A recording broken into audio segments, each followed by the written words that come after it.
Hello everyone, कैसे हो आप सब। आई होप आप सब अच्छे होंगे, अपनी तैयारी अच्छे से कर रहे होंगे। हमारी हिंदी सब्जेक्ट की समास की क्लास हुई थी, जिसमें मैंने आपको समास के 2 टाइप्स मैंने आपको करा दिए थे और बाकी बचे 4 टाइप्स इस क्लास में हम करने वाले हैं। हमारी class C TET, UP TET, super TET, DEET+B, KVS सभी के लिए हेल्पफुल रहती है। चलिए स्टार्ट करते हैं आज की क्लास। समास का तीसरा टाइप है कर्मधारय समास। अब हम इसे पढ़ते हैं। कर्मधारय समास की पहचान होती है कि इसमें विशेषण, विशेषण और विशेष्य, विशेषण और इसमें विशेष्य मिलेगा। ठीक है। विशेषण मैंने आपको बताया हुआ है पहली क्लास में कि विशेषण वह शब्द होते हैं जो किसी संज्ञा सर्वनाम की विशेषता बताते हैं, तो उन शब्दों को विशेषण कहते हैं। और विशेष्य जिसकी विशेषता बताई जाती है, जिन शब्दों की विशेषता बताई जाती है उसे विशेष्य कहते हैं। तो इसकी कर्मधारय समास की जो परिभाषा होगी वो बनेगी, वह समास जिसके दोनों पदों में विशेषण विशेष्य संबंध हो उसे कर्मधारय समास कहते हैं। और मैंने अभी पहले आपको बताया हुआ है कि कर्मधारय समास में क्या होता है, उत्तर पद प्रधान होता है। अब इसका एग्जाम्पल देखते हैं। कर्मधारय समास का एक एग्जाम्पल आपको मिलेगा, लाल कपड़ा। लाल कपड़ा, लाल कपड़ा में लाल, या आप ऐसे इसको बना सकते हैं, लाल है जो कपड़ा। लाल है जो कपड़ा। आप इस सेंस में अगर आप इस शब्द को डिवाइड करोगे कि लाल है जो कपड़ा, ठीक है, तो उससे क्या होगा, हमारा विशेषण और विशेष्य आपको मिल जाएगा। जैसे कि लाल, लाल यहाँ पर क्या है, कपड़ा, कपड़े की विशेषता बता रहा है कौन सा शब्द, लाल। लाल यहाँ पर होगा हमारा विशेषण और कपड़ा, कपड़ा होगा विशेष्य, क्योंकि इसकी विशेषता बताई जा रही है। तो हमें इस शब्द में मिल रहा है कि इसमें विशेषण और विशेष्य है। तो हम क्या करेंगे इसमें, हम क्या आंसर होगा हमारा, इसमें हमारा आंसर होगा कर्मधारय समास। और इसके और एग्जाम्पल देख लेते हैं। एक इसका एग्जाम्पल है महाकवि। महाकवि, तो इसे हम अगर इसको हम देखते हैं तो महाकवि क्या होगा, महान है जो कवि। महान है जो कवि, मतलब कवियों में जो महान है। तो महाकवि में महान है हमारा विशेषण और कवि में है विशेष्य, ये है विशेष्य। तो यहाँ भी हमें विशेषण और विशेष्य का बोध हो रहा है, तो ये भी हमारा कर्मधारय समास है। और एक एग्जाम्पल देख लेते हैं, पीत सागर। क्या है, पीत सागर। पीत सागर का मीन होता है पीला है जो सागर। पीला है जो सागर, सागर कैसा है, पीला है, तो ये भी इसकी विशेषता बता रहा है। तो ये भी हमारा क्या हुआ, ये भी हमारा कर्मधारय समास हुआ। जैसे महोषधि, महोषधि, महोषधि में होगा जैसे महान है जो औषधि। महान है जो औषधि, औषधि, तो इसमें भी क्या है, मतलब औषधि में जो एक महान है। ठीक है, सब औषधि है उसमें एक महान औषधि है, तो उसको हम रखेंगे किसमें, वो होगा हमारा कर्मधारय समास। आई होप आपको ये समझ आ गया होगा। अब हम नेक्स्ट देखते हैं इस समास के बारे में। कर्मधारय समास के बारे में एक नोट पॉइंट भी होता है। ठीक है, नोट पॉइंट क्या है कि कई बार ऐसे भी कर्मधारय समास बनते हैं जो किसी देवी या देवता या अन्य के पर्यायवाची होते हैं। ठीक है, मैं इसे लिख देती हूँ। कई बार ऐसे भी कर्मधारय समास बनते हैं जो किसी देवी या देवता या फिर किसी अन्य के पर्यायवाची होते हैं, मतलब उसका जो अर्थ निकलेगा वो किसी तीसरे व्यक्ति का निकलेगा, तीसरे शब्द का निकलेगा। तो हम क्या करेंगे, ऐसे पदों में सर्वप्रथम अगर हमारे पेपर में दिया हुआ है तो हम बहुब्री समास अगर ऑप्शन में है तो फर्स्ट पर हम बहुब्री टिक करेंगे, लेकिन अगर बहुब्री नहीं है ऑप्शन में तो हम क्या लगाएंगे, तो हम कर्मधारय समास लगाएंगे। ठीक है, अब नेक्स्ट है हमारा द्विगु समास। द्विगु समास में मैंने आपको बताया कि इसमें क्या होता है, उत्तर पद प्रधान होता है। तो इसकी परिभाषा देख लेते हैं। वह समास जिसका पूर्व पद क्या होगा, संख्यावाची होगा और उत्तर पद संज्ञा का होता है। ठीक है, तो उन दोनों पद मिलाकर समूह या समाहार, एक समूह का भाव आएगा या फिर एक समाहार का भाव देते हैं, उसे द्विगु समास कहते हैं। और एग्जाम्पल से आपको अच्छे से क्लियर हो जाएगा।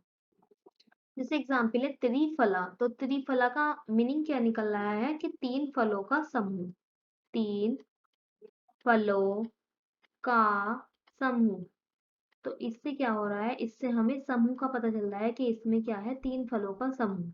और इसमें मैंने आपको बताया कि पहला शब्द क्या होगा, इसमें पहला होगा संख्यावाची, मतलब त्रि, त्रि मतलब ये क्या है, संख्या है त्रि। और फला, फला मतलब फल, तो ये क्या है, ये है संज्ञा। तो हमारे सारे रूल इसमें सेट बैठ रहे हैं। तो इसमें क्या है, ये है त्रिफला, त्रिफला तीन फलों का समूह। तो इसमें अब ये हमारा क्या हुआ, ये हुआ हमारा द्विगु समास। और अगला एग्जाम्पल देखते हैं, जैसे चौराहा, चौराहा। तो चौराहा में क्या आता है, चौराहा में चार राहों का समूह, चार राहों का समूह। तो इसमें भी क्या हो रहा है, एक समूह बन रहा है और ये संख्यावाची है पहला शब्द, और दूसरा क्या है, दूसरा हमारा संज्ञा है। तो ये भी हमारा द्विगु समास का उदाहरण है। इसके और एग्जाम्पल देख लेते हैं, जैसे नवग्रह, नवग्रह। अगला एग्जाम्पल है अठन्नी, अठन्नी, अठन्नी। अगला है शताब्दी, शताब्दी। और एक एग्जाम्पल हम देखते हैं इसका, जैसे पंचवटी, पंचवटी। अब इसमें देखिए नवग्रह क्या होगा हमारा, नवग्रह मतलब नवग्रहों का समूह, नवग्रहों का समूह, ये बनेगा नवग्रहों का समूह। और ये नव, नव इसमें भी संख्यावाची है, अठ में आठ से हो रहा है तो ये भी संख्यावाची है। शताब्दी और पंचवटी ये भी सब क्या है, पहले शब्द क्या है, संख्यावाची है। तो अठन्नी होता है हमारा आठ आनों का समूह, आठ आनों का समूह, का समूह। और शताब्दी होता है हमारा 100 वर्षों का समूह, 100 वर्षों का समूह, का समूह। और एक आता है पंचवटी, तो ये होता है 5 बाटों का समूह, बटों का समूह, 5 बटों का समूह। तो ये क्या है, ये सब हमें ऐसे मीनिंग निकालना पड़ता है। अगर कोई शब्द दे देंगे तो आपको उसको बोल कर देखना पड़ेगा कि वो 5 बाटों का समूह, हमें हमें समूह मिल रहा है तो हम क्या लगाएंगे, उसमें हम लगाएंगे द्विगु समास। इस समाज में भी एक क्या होता है, नोट पॉइंट होता है कि यदि किसी देवी या देवता है, ठीक है, देवी या फिर देवता या फिर कोई और, अगर किसी देवी देवता या फिर किसी तीसरे का भाव आए तो क्या करेंगे, प्रथम पर हम बहुव्रीहि लगाते हैं और द्वितीय, उसके बाद हम क्या करेंगे, द्विगु समास लगाएंगे। जैसे इसके इसमें एक एग्जाम्पल आता है, मैं आपको एक एग्जाम्पल करा देती हूँ। जैसे इसमें एग्जाम्पल है चतुरानन। तो चतुरानन से हमें इसका मीनिंग निकला है कि चतु आनन, आनन मतलब होता है मुख, चतु मतलब होता है चार, चार मुखों का समूह। तो इसका अर्थ तो चार मुखों का समूह भी आ रहा है, लेकिन इसका अगर एक मीनिंग और निकाले कि चतु आनन का मतलब होता है ब्रह्मा जी, क्योंकि ब्रह्मा जी के चार मुख होते हैं। तो इसमें अगर फर्स्ट में हमें ऑप्शन दिया हुआ है बहुव्रीहि, तो हम बहुव्रीहि पे टिक करेंगे। लेकिन अगर बहुव्रीहि नहीं दिया हुआ है तो हम क्या करेंगे, द्विगु समास ही इसका आंसर होगा। ये आपको ध्यान रखना है। नेक्स्ट है हमारा, इसमें दोनों पद प्रधान होते हैं। और क्या होता है, इसकी परिभाषा है कि जब समास विग्रह करने पर दोनों पदों के मध्य अगर हमें और निकल कर आता है तो वहां द्वंद्व समास होता है। जैसे इसका एग्जाम्पल है, जैसे माता पिता, माता पिता, माता पिता, इसका मीनिंग निकलेगा माता और पिता, पिता। तो ये किसका एग्जाम्पल हुआ, ये हुआ हमारा द्वंद्व समास। जैसे भाई बहन, भाई बहन। तो ये भी क्या हुआ, भाई और बहन, और बहन। इसकी एक पहचान हो जाती है, जैसे कि इसमें ये बीच में क्या योजक चिन्ह आपको दिखाई देगा। ठीक है, तो ये योजक चिन्ह इनके बीच में दिखाई देता है। अब एक एग्जाम्पल है, जैसे कि दिन दिन, अगर बोल दिया जाए दिन दिन, तो ये दिन और दिन नहीं होगा, है ना, तो ये हमारा क्या होगा, दिन और दिन, ये और नहीं लगेगा इसमें। ठीक है, तो ये होगा हमारा अव्ययी भाव, ये अव्ययी भाव का उदाहरण होगा दिन दिन। ये क्या है, ये थोड़े से विपरीत भी होते हैं, जैसे माता और पिता, भाई और बहन, ये क्या होता है, विपरीत भी होता है, तो ये हमारा द्वंद्व समास में आता है। हमारा लास्ट है नंबर 6, बहुब्री समास। बहुब्री समास में मैंने क्या बताया था कि क्या प्रधान होता है, तो इसमें तीसरा अर्थ निकलता है, मतलब तीसरा शब्द होता है, तीसरे शब्द का अर्थ ही प्रधान होता है। जैसे इसमें क्या होता है कि वह समाज जिसके दोनों ही पद किसी एक निश्चित अर्थ का अनुभव नहीं कराते हैं, ठीक है, तो वो बहुब्री समास होता है। जैसे इसका डायरेक्ट आप इसका उदाहरण से समझ लेते हैं, जैसे लंबोदर, लंबोदर। अब इसका अर्थ बताइए क्या निकलेगा, इसमें निकलेगा लंबा है उदर जिसका, लंबा है उदर जिसका। तो इसमें इसमें हम देखते हैं लंबा है उधर जिसका, उधर मतलब होता है पेट, लंबा है पेट सॉरी, पेट जिसका, तो हम उसे क्या बोलते हैं, इसमें हम तीसरा अर्थ निकाल सकते हैं। तो किसका पेट है, जो कि निकला हुआ होता है, तो वो कौन है, गणेश भगवान। ठीक है, गणेश भगवान। तो इनका पेट क्या होता है, इनका पेट निकला हुआ होता है, तो ये क्या है, ये एक तीसरे शब्द की ओर इशारा कर रहा है, ये शब्द लंबोदर। तो इसमें क्या होगा हमारा, इसमें आंसर होगा बहुव्रीहि। और इसके एग्जाम्पल जैसे कि बीणा पाड़ी, बीणा पाड़ी, बीणा पाड़ी।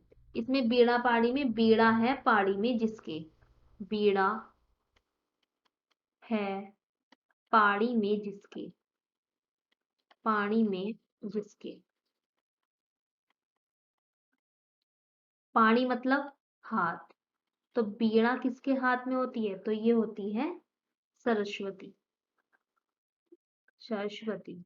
तो इसका तीसरा अर्थ निकल रहा है सरस्वती। तो ये क्या है कि ये डायरेक्ट किसी शब्द, ये तीसरा अर्थ देगा ही देगा, अगर बहुब्री समास का उदाहरण है तो इसमें ये भी क्या होगा, ये भी हमारा बहुब्री समास होगा। और इसके एग्जाम्पल हैं जैसे कि दशानन, इसके कुछ एग्जाम्पल हैं जो हम यहाँ पर देखते हैं, जैसे दशानन, दशानन किसे बोलेंगे, तो दशानन बोलते हैं रावण को, क्योंकि रावण के क्या होते हैं, दश आनन मतलब सिर।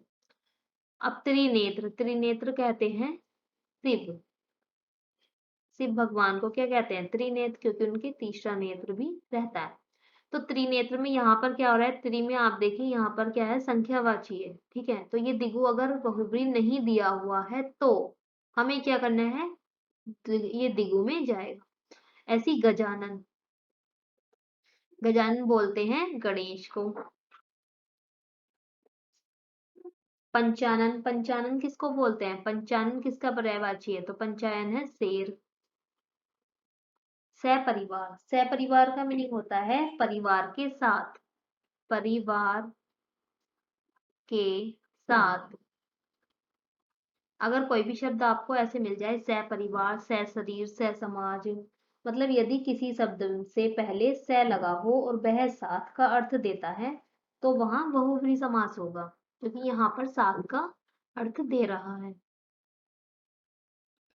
तो ये सब क्या है, सपरिवार, सशरीर, ससमाज, ये सब हमारे हमेशा ही बहुब्रीहि समास में जाएंगे। ऐसे ही है धक्का मुक्की, धक्का मुक्की का अर्थ है जैसे कि जहां पर धक्के के माध्यम से होने वाली लड़ाई को क्या बोलेंगे, धक्का मुक्की। तो घात प्रतिघात है, अगर अगर कोई भी शब्द घात प्रतिघात का अर्थ दे रहा है, तो वह भी हमारा बहुब्रीहि समास में ही जाएगा। और ऐसे ही देखते हैं बापू, बापू हम किसको कहते हैं, तो बापू कहते हैं हम गांधी जी को, गांधी जी। तो ये क्या, ये भी एक अलग ही अर्थ दे रहा है ना कि बापू शब्द किसके लिए प्रयोग हुआ है, गांधी जी के लिए। तो ये हमेशा हमारे किस में जाएंगे, बहुब्रीहि समास में जाएंगे। आई होप आपको ये क्लास अच्छी लगी होगी। समास के और भी ज्यादा एग्जाम्पल मैं आपको, जब भी प्रैक्टिस की क्लास होगी मैं उसमें एग्जाम्पल, ज्यादा से ज्यादा एग्जाम्पल कराऊंगी। ठीक है, और आज की क्लास में इतना ही रहने देते हैं, मिलते हैं नेक्स्ट वीडियो में नेक्स्ट टॉपिक के साथ। Thank you.